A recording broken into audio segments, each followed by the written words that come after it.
What's going on YouTube? Flashy here, and welcome back to another Destiny 2 video. And if you like the Glaive's weapon type, you're gonna absolutely love this build. It's all about chaining together melee kills, and it doesn't matter if it's just like a trash mob or even a boss, you're gonna be dealing some serious damage and be virtually like unkillable. It's honestly a ton of fun. I had to share it with you guys, but before we get into that, be sure to leave a like on the video. It really helps out the channel, and hit subscribe. Lightfall is right around the corner, and you do not want to miss out on those strand build videos. But now let's get into the glaive build. We're going to be using the Void Warlock, and that's because of a very specific buff that we're going to go over in just a second. But first up, our super. I really like Nova Bomb Vortex, but honestly, any of these would work just fine. For our abilities, we have a very standard Void Lock loadout here. We'll be grabbing the Healing Rift for that survivability. Burst Glide for our jump. The only melee option is Pocket Singularity. And finally, we'll take the Vortex Grenade. So now moving over into the aspects, and the first one we're going to grab is going to be Chaos Accelerant, which is to hold to overcharge your grenade and make it deadlier and more effective. And as you can see, each grenade gets a different benefit from this. And since we have a Vortex Grenade, it'll increase the size and duration of it. Really strong aspect right there. And the next aspect, which is probably one of the most important parts of the entire build, we're going to be grabbing Feed the Void. Defeat a target with a Void ability to activate Devour, which is feasting on the energy of your defeated foes. Final blows restore you to full health. Also grant grenade energy and extend Devour. Arguably one of the best buffs in the game right now is Devour, especially as Lightfall drops and more classes will gain access to Devour. It's only going to get better. But that's right, as long as Devour is procced and you get a kill, you will insta heal. I mean, look at the health bar. It almost looks like you're cheating because of how fast you heal up. The health restoration is just way too good. But we have some ways we can make this build even better, and that's going to be through our fragments. And our first fragment is going to be Echo of Remnants. Your lingering grenade effects have increased duration. So now our grenade is getting more duration from both our fragment as well as our aspect. And the next fragment up is Echo of Starvation. Picking up an Orb of Power grants Devour. We really always want Devour to be up. This is going to be a very close quarters build, so every kill matters because it's going to get us back to full health. Orbs are basically everywhere, so really easy way to get Devour up. And an honorable mention for this slot is actually going to be Echo of Leeching. Melee final blows start health regeneration for you and nearby allies. I've heard that this works nicely with glaives, so if you don't want the Orbs of Power, getting that health regen is nice too, but I feel like I just don't have to use it because we're always going to have Devour up. And finally, the last fragment is going to be Echo of Persistence. Void buffs applied to you have increased duration, so this will bump up our Devour timer from only 10 seconds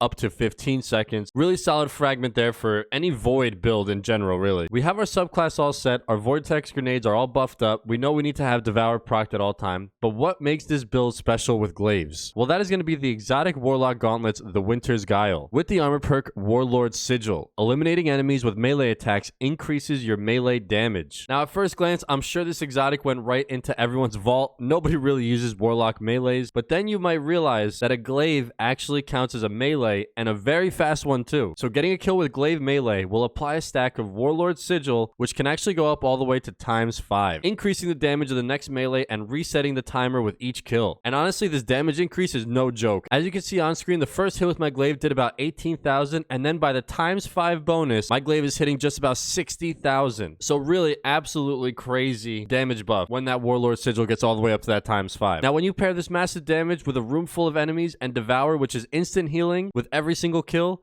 you become an unstoppable warlock, slicing through the entire instance with a super-powered, lunging, self-healing melee. This is such a fun build to rock when you just want to change it up a little bit, run something else aside from your usual loadouts, or maybe even just get some time in with what I think is a really underrated weapon class. I feel like not a lot of people are really talking about glaives, let alone making builds around them. And this one just works so well and so perfect for the Warlock. The glaive that I've been using in this build is the Judgment of Kelgaroth, but I'm sure any glaive would work just fine. And in terms of the mods, the great thing about this build is you really don't need any to make it work. You really just need Devour, Winter's Guile, and a glaive. And that's especially helpful for Lightfall because we are getting a major overhaul to the mod system and stuff, so we don't really know what's going to happen in about 6 days from now with armor customization and building. So this is just a really nice foundation here. Whatever mods you add are only going to be more beneficial. However, one I would recommend, especially if you have Echo of Starvation on for Devour when picking up an orb, you can utilize a Siphon mod on the helmet that matches the energy type of your glaive. Quick and easy ways to get some orbs on the ground, although I will say I do not think the melee with the glaive works with Siphon. You have to actually shoot enemies with the glaive and get the multi-kills for the orb. Just a little heads up there if you're going to be using a Siphon. And finally, some of you have been asking to see the appearance customization in these videos, so we'll close it out with that. Thank you guys so much for watching. Let me know down in the comments if you try this build out and how you liked it.